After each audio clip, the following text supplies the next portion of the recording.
The national flag of India is a horizontal rectangular tricolour of India saffron, white and India green, with the Ashoka Chakra, a 24-spoke wheel, in navy blue at its centre.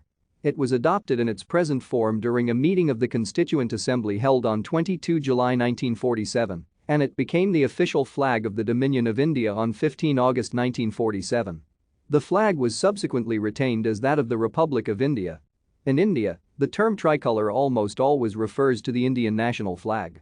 The flag is based on the Swaraj flag, a flag of the Indian National Congress designed by Pingali Venkayya.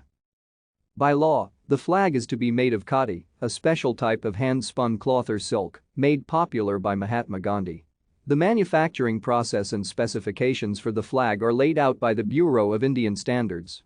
The right to manufacture the flag is held by the Khadi Development and Village Industries Commission, who allocates it to regional groups.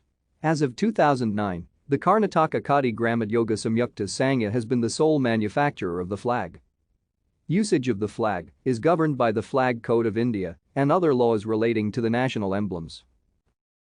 Thank you for watching. Like and subscribe if you would like to view more of our videos. Have a nice day.